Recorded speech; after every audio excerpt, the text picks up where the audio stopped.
Bonjour chers amis boursicotteurs, j'espère que vous allez bien. Lorsqu'on investit, une chose qui est importante, c'est d'être prêt à toute éventualité. Par exemple, lorsque le marché chute, c'est toujours bien d'avoir des liquidités sur les lignes de côté. Il s'agit d'être bien balancé, détenir trop de liquidités limite votre rendement potentiel parce que le retour sur investissement de l'argent est nul, mais pas assez réduit votre capacité à saisir les opportunités lorsqu'elles se présentent. Par contre, on a tous le même problème et c'est de générer assez d'économies pour à la fois investir et conserver des munitions en réserve. Économiser un peu d'argent, ça peut aller.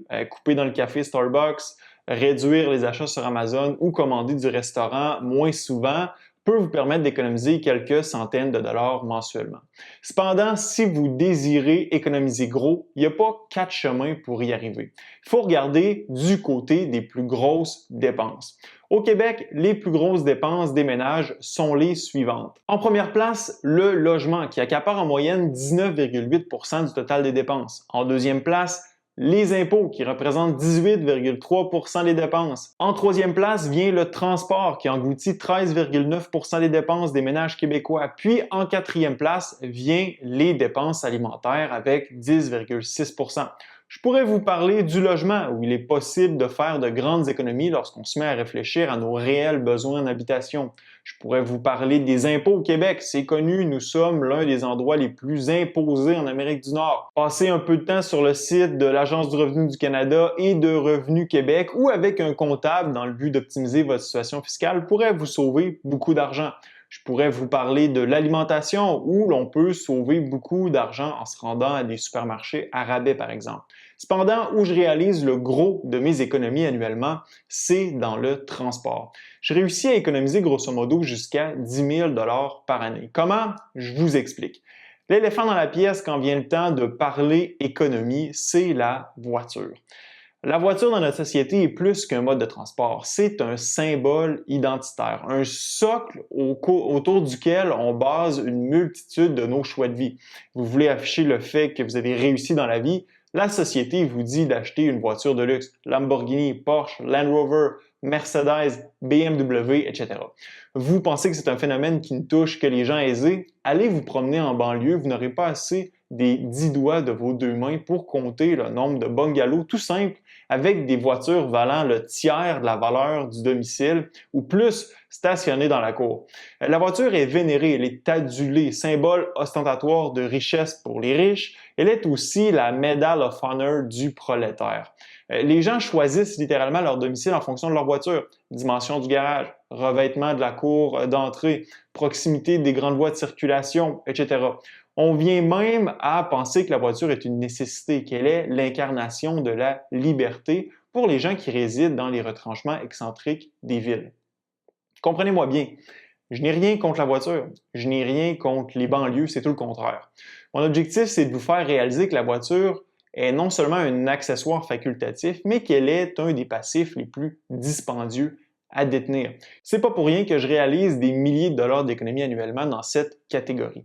D'abord, vous êtes-vous déjà demandé combien coûtait votre voiture annuellement? Au Québec, une voiture compacte neuve du genre Toyota Corolla coûte environ 7 350 $ par année sur 5 ans selon la calculatrice de CA Québec. Ça inclut pratiquement 3 000 $ de dépréciation, soit de perte de valeur de votre véhicule sur les 5 années de détention, 1 035 $ d'entretien, 275 $ de permis de conduire et d'immatriculation, quasiment 1 000 $ d'assurance, 1 800 $ d'essence, 365 $ de paiement mensuel. Si vous détenez une camionnette du genre F-150, les coûts annuels sont d'environ 12 000 $. Si vous détenez un VUS, 8 255 $. Ce qui est le plus triste dans le fait de détenir une voiture, c'est qu'elle n'est presque jamais utilisée. Pensez-y, votre voiture vous coûte de l'argent à chaque minute que vous la possédez. Pour faire un chiffron, c'est autour d'1 $ par heure que vous coûte votre voiture. Considérant qu'elle est stationnée plus ou moins 23 heures sur 24, c'est comme si vous aviez un parcomètre imaginaire dans votre entrée et que vous devriez y mettre de l'argent à toutes les heures. Ce qui est encore plus triste, c'est qu'avec la pandémie et le travail de la maison, les gens ont vu l'utilisation de leur voiture chuter draconiennement. Il n'est pas rare de la voir immobilisée toute la semaine et qu'elle ne sert que pour aller faire les courses la fin de semaine venue. Imaginez la gaspille de ressources. 1 $ par heure multiplié par 168 heures par semaine, moins l'heure que vous utilisez votre voiture pour aller faire vos courses, On parle d'en moyenne 167 par semaine pour ne rien faire finalement. Vous sauvez sur l'essence, mais vous gaspillez des ressources plus que jamais en détenant un passif dont la valeur d'usage n'est même pas réalisée. Vous pourriez me sortir l'argument de la voiture usagée qui, j'en conviens, est une meilleure idée que la voiture neuve. Au moins, vous évitez de payer la dépréciation ou la partie la plus dispendieuse de la dépréciation du véhicule. Je suis certain que vous avez déjà entendu quelqu'un dire « Ah, tu achètes une voiture neuve et dès que tu la sors de la cour du concessionnaire, elle a déjà perdu le quart de sa valeur. » Eh bien, on n'est pas loin de la réalité. Et puis, cette dépréciation, il faut absolument s'éviter de la payer. Même si avoir une voiture usagée peut être un bon compromis, les coûts sont tout de même non négligeables. Les coûts annuels d'une Corolla 2015 sont de 6 600 $ annuellement si vous la financez au garage et que vous faites l'entretien recommandé, toujours selon la calculatrice de CAA Québec. Écoutez, c'est clair que de ne pas avoir de voiture, ce n'est pas donné à tout le monde. Pour plusieurs, c'est même impensable. N'est-ce pas le fait de posséder une voiture qui a permis à plusieurs de pouvoir acquérir une propriété plus abordable en deuxième couronne de la banlieue? Probablement. Mais si tu mets une croix sur ta voiture, après 3 ans, tu fais une économie de, disons, 18 000 $, tu viens de doubler ta mise de fonds et d'augmenter ton revenu disponible, ce qui te permettra peut-être d'acquérir un domicile où tu n'auras pas besoin d'avoir une voiture. D'un autre côté, certains accordent beaucoup de valeur à la vie de banlieue et je les comprends. Maison neuve, grand terrain, moins bruyant, plus tranquille, environnement plus convivial pour avoir des enfants, etc. Ce sont toutes des bonnes raisons pour justifier la voiture. Par contre, pour moi, ce que je valorisais le plus, c'était d'augmenter mon taux d'épargne. Puis, ceux qui aiment les voitures, je vous comprends aussi. J'ai déjà eu cette maladie. Dieu merci, je m'en suis guéri. J'ai déjà eu plusieurs bazous, des voitures sport, des voitures neuves. Mais à un certain moment, je me suis dit que j'avais pas besoin de voiture.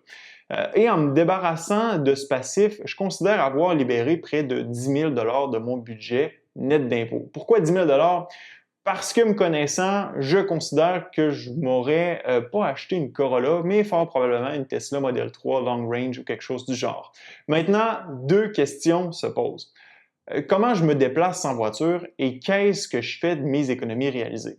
Pour 90% de mes déplacements, j'utilise le mode de transport privé le plus abordable sur le marché et le plus sous-estimé de tous, c'est-à-dire mes 2 jambes.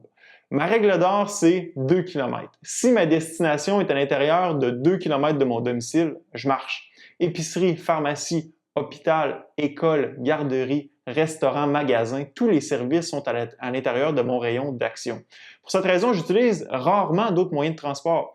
Vous pourriez me demander comment je fais pour revenir de l'épicerie à pied avec mes 5 ou 6 sacs bien remplis. Je reviens avec le panier de l'épicerie sur 2 km. Non, je rigole, c'est pas vrai. Je reviens en Uber. En fait, Uber est mon deuxième moyen de transport privilégié. À chaque fois que je vais à l'épicerie, je reviens en Uber.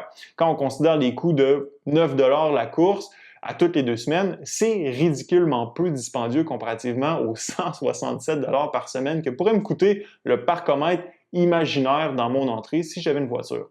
En plus, je suis un investisseur dans Uber, dans l'entreprise. Alors, les maigres revenus que je permets à Uber de faire sur mon dos se ramassent sur leur bilan et mes actions en bénéficient.